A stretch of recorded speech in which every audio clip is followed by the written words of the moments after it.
오늘부터 이제 에스겔서를 상고를 합니다. 에스겔서가 에스겔이라는 선지자는 유대 말기에 등장을 해서 바벨론의 포로로 잡혀간 선지자예요.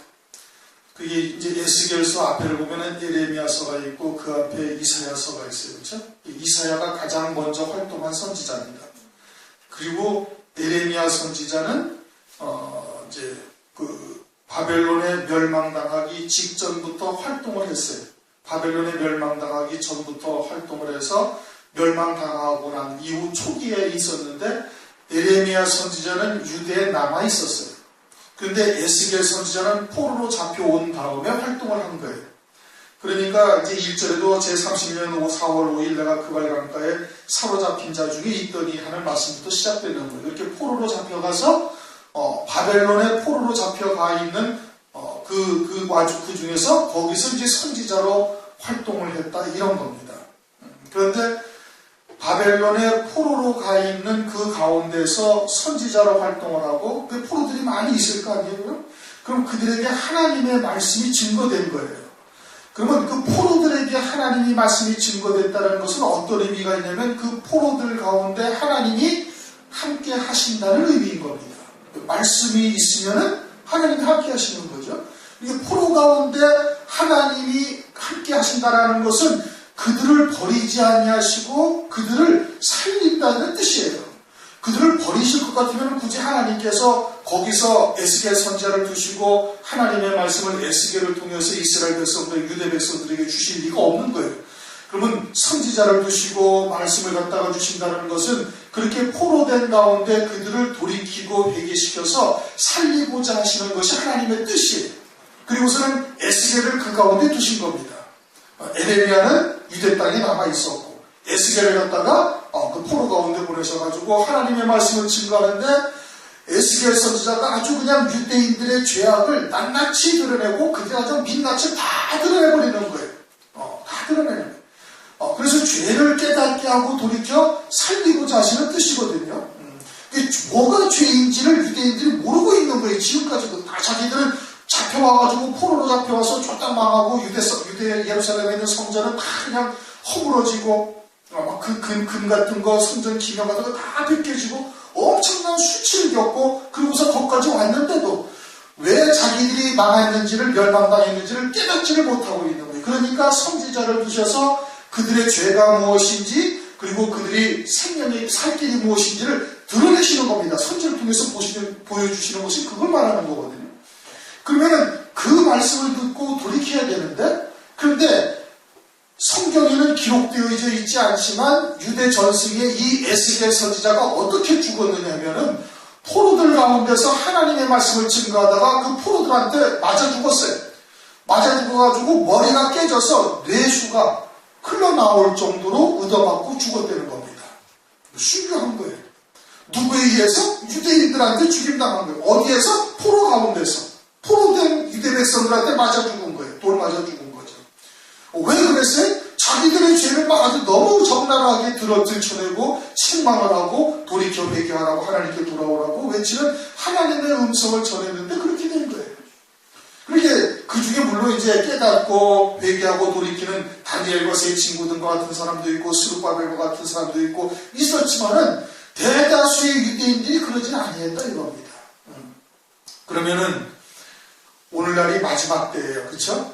마지막 때고 환란이 시작되어지면은 뭐가 등장을 해요? 적그리스도가 등장을 하고 적그리스도에게 동조하는 음녀교회가 등장을 하는데 그 이름을 성경에 뭐라고 말씀하셨는가 하니 큰 성 바벨론이다. 그렇게 말씀하셨어요. 그렇죠? 그러니까 큰 성 바벨론이 음녀교회라는 것은 마찬가지로 유대 말기에 잡혀서 포로로 잡혀간 유대인들이 바벨론에 포로로 잡혀가서 바벨론에서 살고 있는 거예요. 그래서 갈대아 학문과 갈대아 방언들을 배우고 있어요. 그래가지고 바벨화 시켜버리는 겁니다. 다니엘서를 보면 다니엘과 세 친구들한테 그 느부갓네살 왕이 왕의 진미와 포도를 주어서 그들을 3년 동안 바벨론의 방언과 바벨론의 문화를 학습하게 하는 겁니다. 공부하게 하는 거예요. 그래가지고 그들을 어떻게 만들겠다는 건 바벨 왕국의 신하로 쓰겠다 이겁니다. 바벨화 시켜버리겠다, 이게 바벨론 사람으로 만들어버리겠다 이거예요. 그러면 오늘날 마지막 이 환란의 때 큰 성 바벨론이라는 것은 결국 뭘 말하는 거예요? 바벨화 되어진 하나님의 자녀들을 의미하는 거예요. 그리고 그렇게 바벨화 되어진 하나님의 자녀들은 지금도 바벨 사상으로 살고 있어요. 바벨 사상으로. 하나님의 말씀이 표면적으로는 하나님의 말씀이지만 바벨 사상으로 살고 있는 거예요. 그리고 그들에게 너희들이 잘못되었다, 하나님의 말씀이 진리가 이거다 라고 이야기하면 그들을 어떻게 돌 들고 대적하는 것이 오늘날의 현실인 거예요. 그러면 당시에 유대인들이 바벨론으로 포로로 잡혀가가지고 그들에게 하나님의 말씀을 증거한 에스겔 선지자가 그들에게 돌에 맞아 죽어서 머리가 터져가지고 뇌수가 흘러나올 정도로 죽는다는 것은 앞으로 환난 날에 두 증인과 또 순교할 성도들의 모습과 똑같은 겁니다. 누구에 의해서 죽임당해요? 큰 성 바벨론 음녀교회에 의해서 죽임당하는 거예요. 여기서 에스겔 선지자가 누구에게 죽임당했어요? 바벨화된 유대인들한테 죽임당한 거예요. 그 바벨 사상으로 완전히 물들어버린 유대인들한테 의해서 죽임당하고 순교당했음을 말씀하고 있는 거예요. 그러면 마지막 때 오늘날 우리가 하나님의 말씀을 외치는 것이 공고와 같은 거예요. 에스겔 선지자와 똑같은 겁니다. 그리고 환난 날에는 그렇게 걸어가다가 결국은 그들한테 죽임당하게 되어지는 거예요. 큰 성 바벨론 음녀교회한테 죽임당하는 거예요. 그러니까 이 에스겔서가 오늘날 교회에게 주시는 말씀인 거예요. 오늘날 교회에게 주시는 말씀인 거예요. 그래서 거기에 딱 초점을 맞춰야 되는 것이고, 그 다음은 오늘 잠깐 읽어봤지만 이제 그룹, 스락이라고 하는 내 생물에 대해서 5절부터 쭉 말씀을 하셔요. 그렇죠? 마지막 절까지 이 생물에 대해서 쭉 말씀하십니다. 이것은 하나님의 나라에 있는 그룹, 스나, 천사장을 설명을 하고 계시는 거예요. 이해가 돼야 한대요? 하나도 안 되는 거예요. 이게 뭔 소리인지 도무지 모르는 거예요. 물론 이제 그 가운데 우리가 요한계시록에서도 상고를 하면서 내생물도 보고 이래가지고 부분적으로 그들이 하는 역사역을 이제 성경에 조금씩 이제 기록을 해놔셨어요. 뭐 땅 위에 바퀴가 있다, 눈이 가득하다, 또는 뭐 앞으로 곧게 해난다, 이런 것을 우리가 무엇을 의미하는지를 알 수가 있지만은, 그러나 그 나머지 그 형상을 쭉 설명하는 것은 봐도 뭔지 이해가 안 되는 거예요. 그렇죠? 여러분 이해가 돼요? 얼굴을 따라 이들이 그냥 내 얼굴이 있고 그냥 각기 해가고 있는데 곧게 해가며 그 생물이 들릴 때는 바퀴도 땅 위에 있다가 바퀴도 들리고 그 안에는 막 불이 번쩍번쩍 하며 그 안에는 또 막 번개도 있다는 거예요. 그리고 하나님의 신이 또 그 바퀴 가운데 있다는 거예요. 바퀴 가운데 또 바퀴가 있고, 그 뭐 우리가 여기서는 이해도 안 되고 상상도 안 되고 그려볼 수도 없는 형상들이에요. 이게 뭐예요? 하나님의 나라의 모습인 거예요. 그러니까 하나님의 나라를 이 땅에서 그대로 설명하면은 알 수가 있어요? 알 수가 없어요? 도무지 알지를 못하는 거예요. 그러니까 하나님께서 어떻게 세상의 것들과 세상에 있는 사람들을 통해서 하나님의 나라를 설명하시는 거예요. 영생에 이르는 구원이 무엇인지를 깨우쳐 주신다 이거예요. 그러면 성경에 있는 말씀을 문자대로 봐서는 절대 안 되는 거예요. 문자대로 봐서는 하나님의 나라에 대한 아무것도 깨닫지 못하는 거예요. 그냥 세상의 인간들의 사회의 이야기밖에 안 되는 거예요. 그렇게 잘못 보다 보니까 하나님의 말씀이 그냥 윤리도덕이나 철학으로 또는 그냥 생활교훈으로 바뀌어버리고 뭐 행복한 가정을 어떻게 만들 것인가. 성경은 그걸 말씀하고 있는 것이 아니라는 말씀이에요. 성경은 출애굽한 백성들에게 주신 거예요. 다시 말하면 새 피조물 된 자들에게, 홍해바다를 건너온 자들에게 하나님의 말씀을 주신 거예요. 이게 영원한 생명으로 살고 있는 자들에게 그 가나안 땅에서 어떻게 하면 영생의 복을 누리는 것인가를 깨우쳐 주시기 위해서 세상에 있는 것들을 가지고 설명을 하실 뿐이지, 문자대로 우리가 하나님의 말씀을 바라보고 뭐 세상의 윤리도덕이나 행복한 가정, 훌륭한 아버지 뭐 이와 같은 것을 추구하는 말씀이 전혀 아니다, 이런 뜻인 겁니다. 그룹을 갖다가 딱 써놨는데, 기록을 해놨는데 하나도 모르잖아요. 그리고 이것을 무슨 해석을 한다고? 해석을 한다 해도 성경에서 어디에서 그것을 갖다가 그러하다라고 딱 맞추어서, 짝이 맞추어서 성경에 기록해 놓을 수 있는 곳, 놓으신 곳이 없어요. 그러니까 이것은 해석을 한다 해도 해석이 무의미한 거예요. 왜? 확인이 되질 아니하니까. 그러니까 그룹의 형상에 대해서는 그냥 그대로 보고 가시면 돼요. 한 가지 예로 요한계시록에 보면은 9장의 사도 요한이 2000년 전에 세계가 3차 세계 전쟁이 벌어지는데 핵무기, 오늘날로 말하면 ICBM, 막 대륙간 탄도미사일, 막 이런 것이 발사되는 장면, 막 그런 것이 나가서 터뜨려가지고 사람들을 죽이는 장면, 이런 것을 요한계시록에 기록을 해놨어요. 2000년 전에 사도 요한이, 그때는 마차나 타고 다니고 활 쏘고 칼밖에 없던 때예요. 뭐 창 던지고 이런 거밖에 없어요. 뭐 총이 있었습니까? 없었단 말이에요. 그 시대에 2000년 후에 있을 막 미사일이 발사되어지고 막 터지고 그것이 막 꼬리에서 막 불이 막 나오는 것, 뭐 이런 장면을 보니까 기가 막힌 거예요. 그래가지고 뭐가 뭔지도 모르면서 보이는 대로 갖다가 기록을 해놨어요. 그 당시에 2000년 전에 사도 요한이 2000년 후에 있을 세상의 일이에요. 그건 하나님 나라의 일도 아니에요. 세상의 일을 보고도 뭐가 뭔지를 몰라요. 하물며 땅에 사는 우리들이 영원한 하나님의 나라, 거기는 영원한 현재요, 영원한 나라인 그 나라의 일을 어떻게 할 수가 있어요? 그 하나님의 그냥 생물, 내 생물, 그룹, 요거 하나만 딱 기록을 해놔도 이게 뭔지를 도무지 이해할 수가 없단 말씀이에요. 2000년 전에 사도 요한이 2000년 후에 세상의 일을 봐도 모르는데 어떻게 우리가 영원한 세상을 알 수가 있느냐고. 그건 알 수가 없는 거예요. 그러니까 그 생물로 살리시는 역사만 성경에 조금씩 기록해 놓은 것을 우리는 볼 뿐이지 하나님의 나라를 알 수가 없다, 이런 뜻인 겁니다. 오늘 1장을 다 하는데 그룹에 대해서는 제가 설명을 안 할 겁니다. 왜? 그것은 한다는 것이 무의미한 거예요. 마치 사도 요한이 핵미사일 전쟁 ICBM이 발사돼가지고 막 날아가는 것을 보고 쓰는 거하고 똑같은 거예요. 사도 요한이 그거 보고 알고서 썼습니까? 아니란 말씀이에요. 그런 것이 아니죠. 그러니까 생물에 대해서는 뭐 주석책이나 어디나 뭐 이렇게 저렇게 뭐 단쇠 같은 것이 무엇을 의미한다, 또는 막 불이 번쩍번쩍하는 게 뭐다, 뭐 설명을 해놨지만은 사실은 그거 아무도 모르는 일인 겁니다. 그럼 성경에서 어디서 확인이 돼야 돼. 근데 성경에 어디 다른 곳에 그런 것을 기록해 놓으셨습니까? 아니란 말이에요. 성경에서는 말씀 밖으로 넘어가지 말라. 말씀 밖으로 넘어가면 그건 안 되는 거예요. 그러니까 하나님 나라의 그룹은 이렇게 우리가 도저히 상상조차 할 수 없는 이와 같은 모습으로 존재를 하고 그들이 하는 일이 무엇인지는 잠깐 설명을 하신 거예요. 그것은 우리들을 어떻게 하는 거예요? 살리시는 역사예요. 우리를 살리는 일이 생물이란 말이에요. 그래서 생물이라고 성경에 기록을 하고 계시는 거예요. 살리는 일을 하는 그런 존재다 이겁니다. 누구를 살려요? 하나님을 살려요? 천사를 살려요? 아니라는 말씀이에요. 우리들을 살리고자 하는 존재인 거예요. 그래서 그룹이다 또는 천사장이다 이렇게 표현을 하고 있는 것이다 말씀이죠.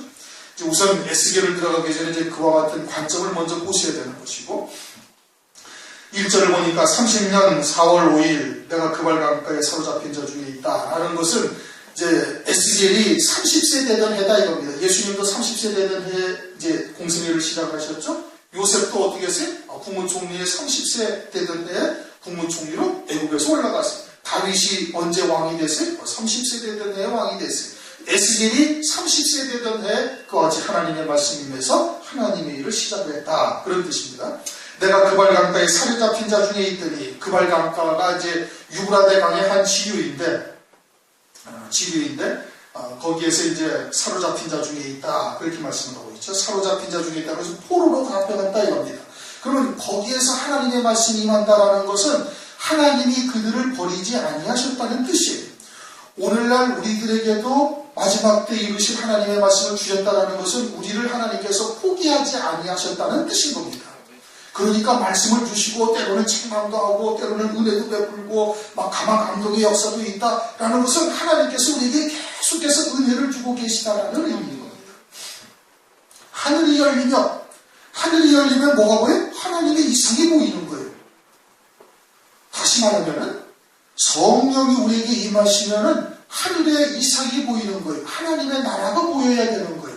성령이 임했는데 세상의 것이나 물질적인 것이나 어떤 육체적인 것이나 이것을 지금 말씀하고 있는 그건 초점이 아니에요. 깨닫지 못하고 미련하고 어리석고 또는 어린아이 같은 신앙이니까 때로는 눈에 보이는 것이나 어떤 물리적인 현상이나 이런 것이 나타날 수가 있단 말씀이에요. 이적이 나타나냐 안 나타나냐? 나타날 수 있는 거예요. 그러나 본질은 뭐예요? 본질은 영생이 있어요. 스테반 집사가 돌에 맞아 죽어가면서 하늘이 쫙 열리니까 뭐가 보여요? 하나님의 보좌가 보이고 영광이 보여요. 그러니까 자기를 죽이는 자들이 전혀 믿지 아니한 거예요. 예수님이 십자가에서 죽임당하시면서 무엇하고 기도를 하셔요? 저들의 죄를 저들에게 돌리지 말라고. 저들이 깨닫지 알지 못하고 하는 짓이다. 스테반 집사도 똑같은 얘기를 하는 거예요. 그럼 우리들에게도 하늘이 열리고 하나님의 이상이 딱 보이면 어떻게 돼? 세상을 넘어선 믿음의 자리에 이르게 되어지는 거예요. 그러니까 맨날 세상의 것을 쫓아가고 세상의 것을 하면서 우리는 하나님의 백성이고 하늘나라의 신권을 가졌고 성령이 우리에게 임하셨고 뭐 충만히 임하셨고 뭐가 어쩌고 저쩌고 아무리 말해야 그건 허황된 겁니다. 그건 소용없는 거예요.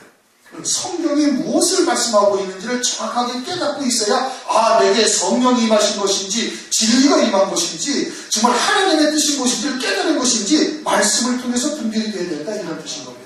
그리고 에스겔에게 하나님이 열리고 하나님의 이상이 딱 보니까 뭐가 나타나는 거예요? 하나님의 형상이 다 나타나고 하나님의 형상이 나타나는데 그 구름이 나타나는데 이것을 뭐라고 그랬다? 샘물이라고 그랬다. 그러면 그 샘물이 하나님이 뭐예요? 하나님의 백성들을 구원하시는 일을 하는 거예요. 살리는 일을 하는 거예요. 뭐 누구를 살리겠다는 거예요? 이스라엘 백성들을 살리겠다는 얘기예요. 그들을 바벨론 포로에서 돌려보내겠다는 얘기예요? 아니면 그들의 영을 살리겠다는 얘기예요? 영을 살리겠다는 얘기인 겁니다. 살리는 것은 영이니 육은 무익합니다. 여호와의 왕 여호야긴 왕이 사로잡힌 지 5년 그달 5일이라 이제 때가 이제 언젠가 말씀하시면서 갈대아 땅 그발 강가에서 여호와의 말씀이 부시 아들 제사장 나 에스겔에게 특별히 임했다 이렇게 말씀하셨어요. 지금 그발 강가라는 것은 두 번째 말씀을 하시죠, 그렇죠? 갈대아 땅이라는 것은 서두에도 말씀드렸던 것같이 다니엘서 1장 4절을 보면 바벨론으로 포로로 잡아가고 난 다음에 그들이 갈대아 방언과 갈대아 학문을 가르친다 이렇게 말씀하고 있어요. 다니엘서 1장. 그래서 다니엘과 세 친구를 갈대아 학문, 갈대아 방언을 가르치는 거예요.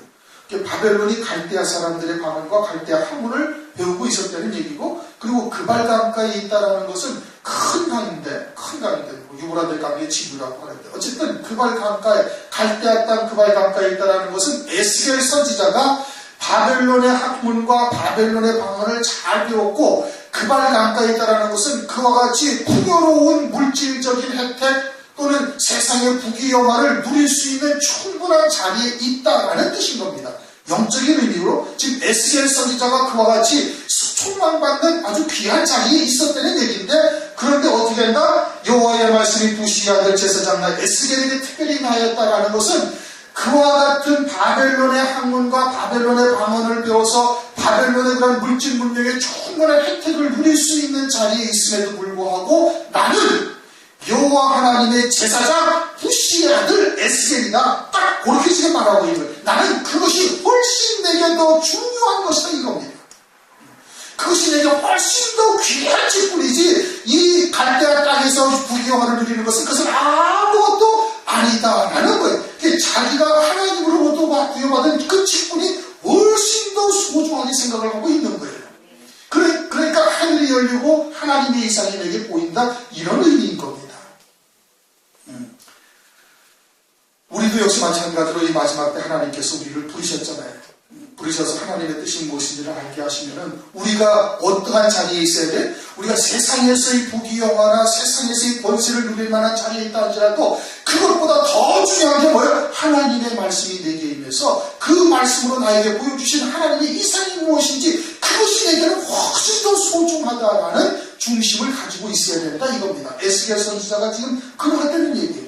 그럴 때 하나님의 말씀이 어떻게 하다? 특별히 임했다 이거예요. 그 특별히 임한 말씀은 뭐예요? 바벨론에 포로된 유대 백성들을 살리고자 하시는 것이 하나님의 말씀이 특별히 임한 거예요. 그것이 특별히 임한 거예요. 마찬가지로 오늘날 바벨 세상에 다 물들어 있어서 적그리스도가 등장하면 그냥 바벨화 되어져서 큰 성 바벨론이 되면서 자기들은 노아의 때 홍수가 나서 가정을 파멸할 때까지 깨닫지 못한다 했던 것처럼 자기들은 지금 바벨화 되어 있는지 바벨성인지 음료인지 알지도 못하면서 멸망하고 있거든요. 그런데 그 가운데 그들을 살리는 말씀이 임한 것이 그게 뭐예요? 그게 특별한 말씀인 거예요. 누구에게? 갈대아 땅 그발 강가에서 여호와의 말씀이 부시 아들 제사장 나 에스겔에게 그런 자들에게 임한다 이겁니다. 그래서 그 말씀을 통해서 다른 영혼들을 살리고자 하시는 것이 하나님의 뜻인 거예요. 그럼 환난 날이 가까울 때 우리에게 마지막 때 그러한 은혜의 말씀을 우리에게 주셨다는 것은 아주 특별한 말씀이 임한 거예요. 그래서 표노인 작은 책이다 이렇게 말씀을 하셔야 돼요. 표노인 작은 책. 요한계시록 10장 2절 3절을 보면 표노인 작은 책을 천사가 손에 들고 그리고서는 오른발과 왼발로 땅과 바다를 딱 디디고 서 있다 이겁니다.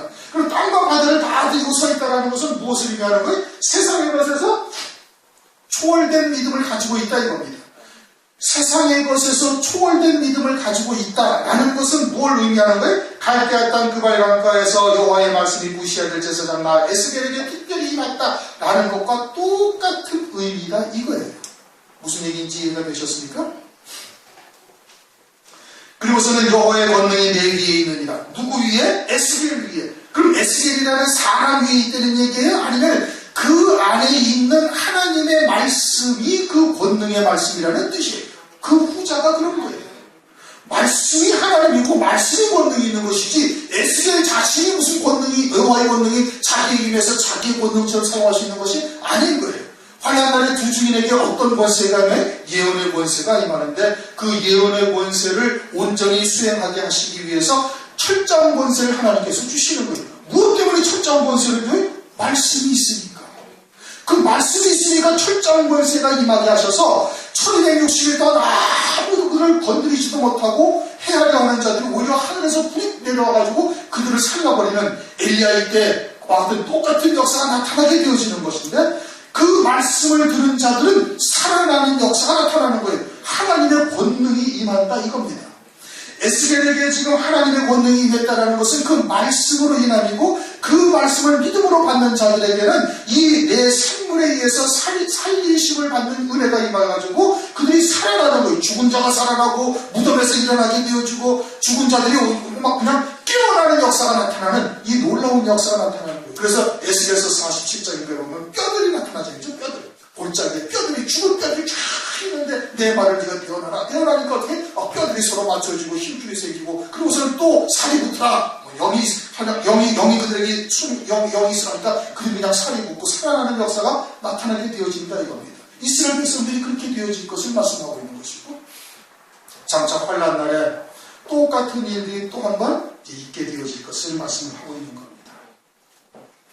그러면서 이제 4절부터 쭉 저것을 말씀하고 있어요. 북방에서 내가 보니 북방에서 폭풍과 큰 구름이 오는데 그 속에서 불이 번쩍번쩍하여 빛이 그 사면에 비치며 그 불 가운데 단쇠 같은 것이 나타나 보이고 그 속에서 내 생물의 형상이 나타나는데 그 모양이 이라니 사람의 형상이라 하면서 이제 내 생물들의 모습이 나타나는 거예요. 폭풍 가운데 나타났다. 그것은 욥기서 38장을 보면은 거기도 여호와 하나님이 어디에서 나타나시 어느 가운데서 나타나요? 폭풍 가운데 나타나셔요. 이 폭풍 가운데 나타나셨다는 것은 뭘 말하는 거예요? 욥의 것을 확 휩쓸어 버리신 하나님이시다 이겁니다. 마찬가지로 폭풍 가운데 내 생물이 등장한다는 것은 이스라엘 백성들, 유대 백성들을 갖다 확 쓸어버리셨다는 겁니다. 왜? 우상 숭배하고 하나님을 사람의 계명으로 헛되이 경배하고 있으니 너희들이 지금 그렇게 제단을 쌓고 있는 것이 아무것도 아니라는 것을 확 폭풍으로 휩쓸어 버리시는 거예요. 그리고 바벨론의 포로로 잡혀가게 하시는 거예요. 하나님의 성전을 다 흩어지게 만들고 너희들이 영적인 상태가 이와 같다라는 것을 지금 보여주시는 것이죠. 보여주시는 거예요. 내 생물로 의해서 그렇게 보여주시고 그 다음에 이제 내 생물들에 대해서 10절 그 얼굴들의 모양은 넷의 같은 사람의 얼굴이요 넷의 우편은 사자의 얼굴, 넷의 좌편은 소의 얼굴, 넷의 뒤는 독수리의 얼굴이에요. 이것을 우리가 이제 지난 금요일날 참고를 했어요. 그렇죠? 하나님께서 정말 기가 막힌 타이밍을 다 맞추셔가지고 마치 에스겔서를 보고 있는 동안에 그렇게 딱 보이기 시작하니까 그 민수기 2장에 나와 있는 네 진영이 동서남북으로 되어 있잖아요. 내 생물이 한 군데 일렬로 서 있어요? 아니면 동서남북으로 서 있어요? 동서남북으로 서 있는 거예요. 그러니까 앞에 얼굴, 옆에 얼굴, 뒤에 얼굴을 말하는 거예요. 사면으로 이때는 얘기해요. 지금 내 생물도. 그러면서 이 내 생물이 요한계시록에서는 조금 다르게 나타나는데 민수기 2장의 그 각 진영의 깃발의 기호가 요한계시록에 나와 있는 내 생물과 같은 거예요. 여기하고는 조금 다르게 표현이 되어 있잖아요. 여기서는 사람의 얼굴이 먼저 나와 있고 여기서는 내 생물이 각각 내 얼굴을 가지고 있는 것으로 나타나고 또 요한계시록에서는 사자의 얼굴이 가장 먼저 등장을 하는데 거기서는 내 생물이 하나의 얼굴만 가지고 있어요. 이게 조금 다르게 표현이 되는데 어쨌든 그것은 다 그룹이요 천사장이요 하나님의 말씀을 수행하는 그와 같은 일들을 하는 거예요.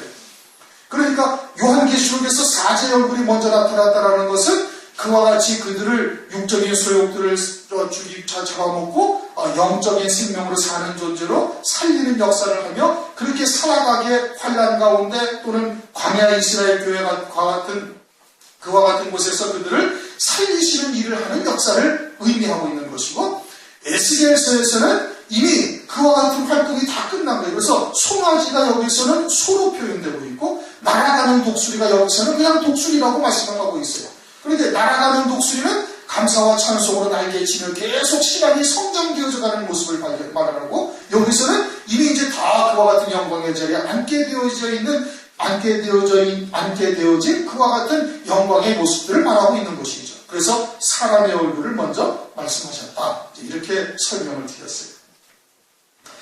그리고서는 이제 쭉 하는 이제 그룹의 구조, 내용, 16절 같은 거 보면은 그 바퀴의 형상과 그 주는 대시 한결 같은데 황옥 같고 그 형상과 구조는 바퀴 안에 바퀴가 있는 것 같으며 행할 때는 사방으로 향한 대로 돌이키지 않냐고 그들레는 높고 무서우며 그 내 둘레로 돌아가면서 눈이 가득하고 이런 것을 우리가 굳이 설명을 하지 않아도 되는 거예요.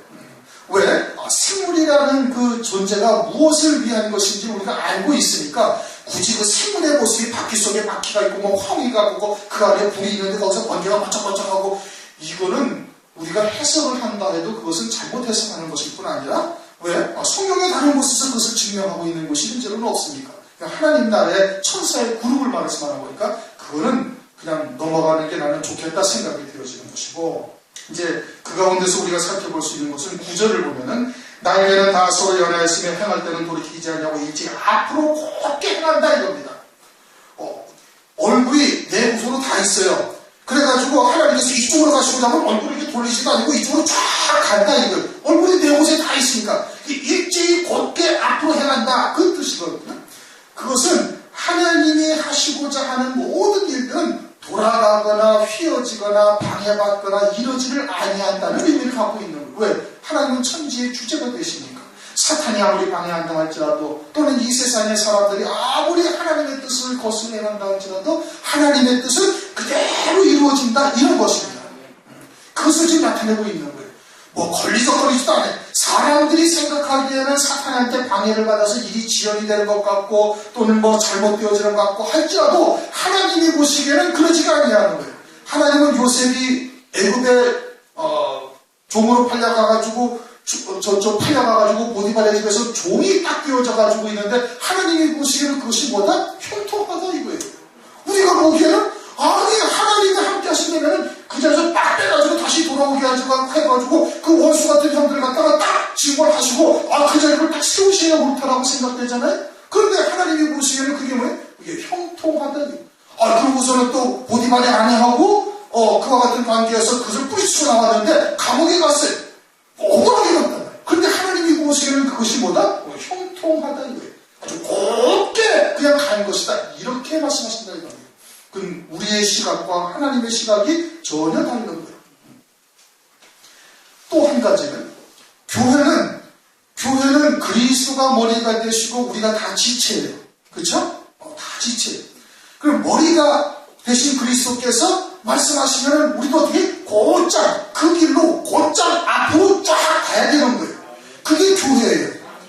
그렇게 충돌이 되거나 또 반발이 이래서는 안 되는 거예요. 진리의 말씀 안에서 한 성령 안에서 있다면 그래야 되는 거예요. 성령은 이 하나님의 신이 어디로 가고자 하면 이 그룹들은 어떻게 했어요? 그냥 돌이키지도 않냐고 곧장 앞으로 나가더라. 일제히 앞으로 나가더라. 곧게 행하며. 교회의 모습도 그러해야 되는 것이고 하나님은 마땅히 그렇게 행하실 수 있는 전능하신 하나님이신 거예요. 15절을 보면 내가 그 생물을 먼저 그 생물곁 땅 위에 바퀴가 있는데 생물이 바퀴가 있어요. 밑에 바퀴가 있는데 그 바퀴가 어디에 있대? 땅 위에 있다는 거예요. 그러면 지금 하나님은 하늘에 계신데 그 생물은 하늘의 궁창과 영원한 세계와 지금 이 우리 세계에 함께 있으면서 그 바퀴가 어디에 있어요? 이 땅 위에 있다는 얘기인데 이것은 무엇을 의미하냐면 이 천지의 모든 만물들에 이루어지는 모든 역사가 하나님의 섭리 안에서 이루어지고 있다는 것을 말씀을 하고 있는 겁니다. 에레미야서 23장 24절 나 여호와가 온 땅에 충만하지 아니하냐. 온 세상이 충만한데 모든 만물 가운데 하나님의 생물 이 신의 역사가 충만히 임하고 있다. 그래서 생물곁 땅 위에 바퀴가 있다 이렇게 말씀합니다. 땅 위에 바퀴가 있다. 실제 이 생물이 지금 그 발 나가서 환상을 보는 겁니다. 에스겔이. 근데 그 생물의 바퀴가 땅 위에 딱 있어요. 하나님이 올라가고자 하면 그냥 쫙 그대로 올라가고 어디로 가고자 하면 그대로 쫙 한대. 그 땅 위에 있다는 것은 온 땅에 있는 모든 만물들의 주권이 주님에게 있고 주님이 하고자 하시는 대로 생물들에 의해서 그 역사가 나타나게 섭리가 이루어지고 있음을 말씀을 하고 있는 겁니다. 18절 그 둘레는 높고 무서우며 그 네 둘레로 돌아가면서 눈이 가득하다라는 것은 요한계시록에서도 말씀하고 있어요. 앞뒤로 눈이 가득하더라. 눈이 가득하면 모든 것을 다 아신다. 이거 다 보고 계신다. 이게. 악한 자들의 하는 행위도 다 보고 계시고 믿음으로 하나님 앞에 고난을 당하면서 믿음으로 하나님의 일을 갖다가 해나가는데 때로는 고난도 당하고 환난도 당하고 애통한 일도 있고 하는 그 모든 것들 하나님 어떻게 한다? 다 보고 계신다 이런 뜻인 겁니다.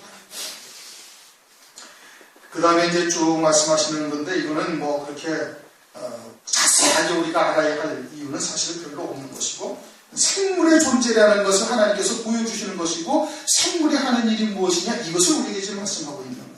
22절 이하에 보면은 그 생물의 머리 위에는 수정 같은 궁창이 하늘의 형상이 펴 있어 보기에 심히 두려우며 그 궁창 밑에는 생물들의 날개가 서로 향하여 펴 있고 자, 이 말씀을 보면은 궁창 위에는 수정 같은 궁창이 펴져 있다 이게.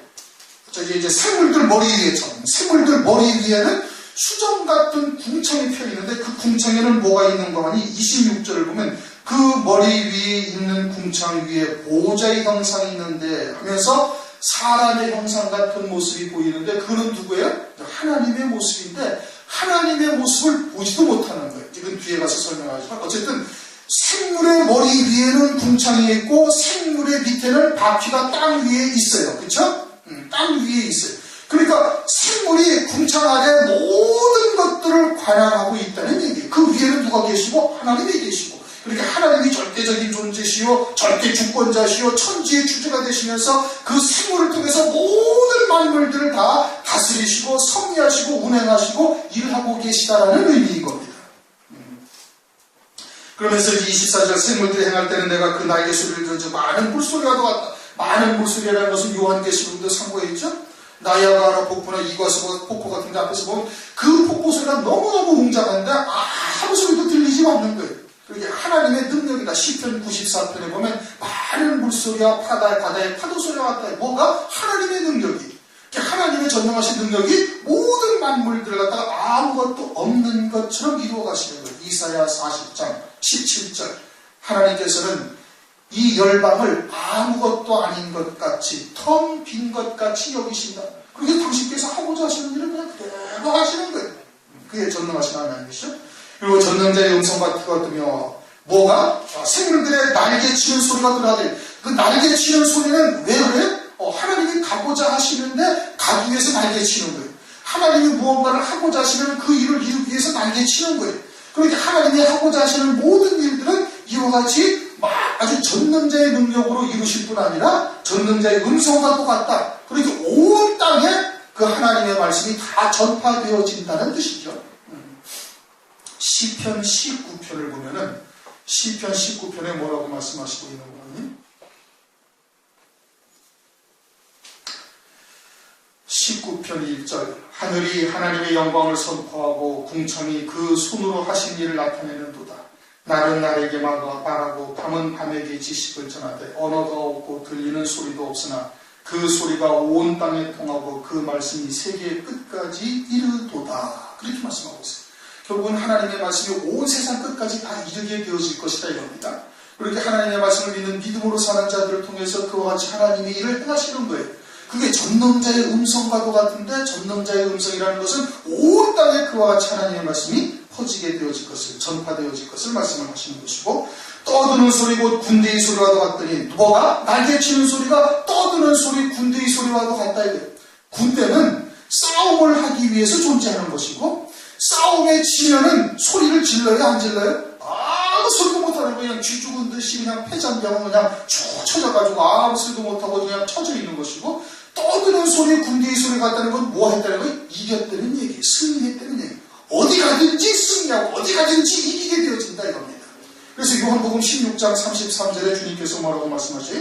너에게 이것을 이루면 너희가 내 안에서 평안을 누리게 아니라 세상에서는 너희가 환난을 당하나 담대하라. 내가 세상을 이기었노라.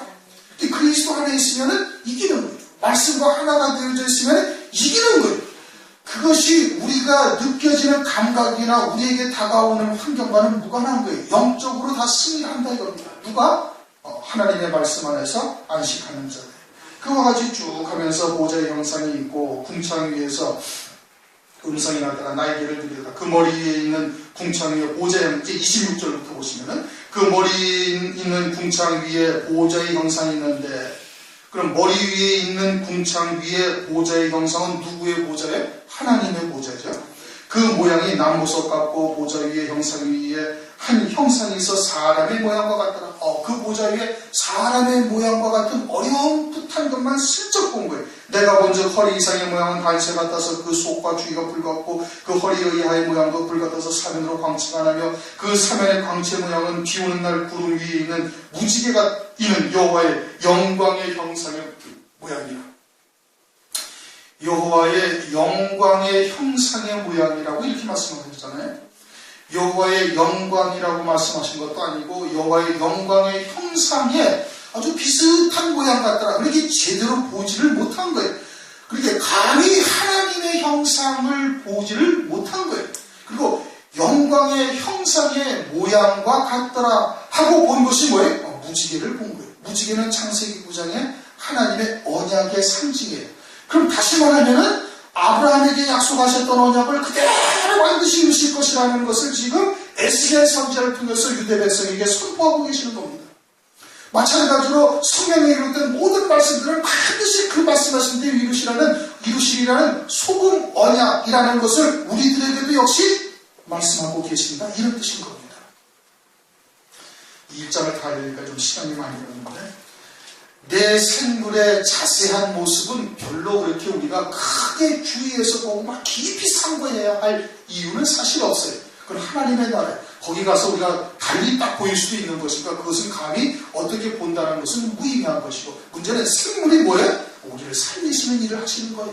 하나님의 성령 안에서 성령의 지시를 받아서 우리를 살리는 역사를 한다는 요한계시록에서 우리가 이미 상고했던 내용이에요. 그러면 에스겔 선지자에게 생물의 모습을 하나님께서 보여주신 것은 뭘 의미하는 거예요? 유대 백성들, 지금 바벨론의 포로로 잡혀와가지고 다 영적으로 죽은 자와 같은 그들을 하나님께서 약속하신 대로, 아브라함에게 약속하신 대로 그대로 다시 살리시겠다는 것을 에스겔 선지자를 통해서 지금 보여주신다 이겁니다. 그것을 말씀하고 있는 거예요. 그것은 오늘날 바벨화 되어져 있는 교회들에게 주님께서 지금 다시 에스겔 선지자를 통해서 다시금 보여주시는 것과 똑같은 겁니다. 그들에게 뭐가 있으면 이것이 특별히 하나님의 말씀이 많은 거예요. 그리고 하늘이 열리며 하나님의 이상이 우리에게 보여지게 하셨다 이겁니다. 누구에게? 에스겔 선지자에게 그랬던 것처럼 마지막 때 바벨화 되어져 있는 하나님의 백성들을 살리고자 택하신 자들에게 똑같은 은혜를 오늘날도 베풀어 주시는 거예요. 그래서 그 말씀이 뭐다? 표의 작은 책의 말씀이다 이겁니다. 그 증거가 뭐냐? 표도의 작은 책은 천사가 두 발로 땅과 바다를 디디고 서 있는 것이, 그래야 그들에게 하늘이 열리고 하나님의 이상이 온전히 증거되어지고 그 말씀이 여호와의 권능임에서 죽을 자를 살리는 역사가 나타나게 되어질 것을 말씀을 하고 있는 겁니다. 요한복음 5장 25절을 보면 진실로 진실로 너희에게 이르노니 죽은 자들이 하나님의 아들의 음성을 들을 때가 오나니 곧 이때라. 듣는 자는 살아나리라. 오늘날도 그 말씀을 듣는 자는, 그 음성을 듣는 자는 살아나게 되어진다 이겁니다. 누가 살리셔요? 이 생물의 역사로 하나님께서 살리시는 거예요. 그러면서 이제 이스라엘 백성들에게 선포를 하기 시작을 하는 겁니다. 하나님의 말씀이 하는 것이죠. 오늘날 우리가 마지막 때를 살고 있다고 우리도 생각을 하고 있죠. 그 가운데 하나님께서 특별한 은혜를 베풀어 주셔서 우리에게 좀 특별히 하나님의 이상이 우리에게 보여주신 거예요. 그럼 먼저는 우리가 그 말씀으로 온전한 생명으로 살아야 되는 거예요. 오늘 오전에 이 왕의 신하에게 갈릴리로 가셔가지고 왕의 신하를 다시 살리시라. 혹시 우리도 그렇게 많이 이완되어 있는 부분들이 있다면 다시 한번 믿음으로 돌아설 것을 하나님께서 말씀을 하시는 거예요. 그래서 우리가 온전히 살게 되어지면은 이제는 다른 영혼들을 살리는 일을 우리가 또 해야 되는 것이거든요. 그것은 생물로서 이렇게 살리실 것을 우리에게 보여주신 것과 똑같은 역사를 이제 우리를 통해서 하나님께서 이루시겠다는 것을 말씀하고 있습니다. 그와 같은 은혜가 저와 여러분에게 임하시다 주님의 이름으로 축원합니다. 우리 동서로 함께 잠시 기도하시겠습니다.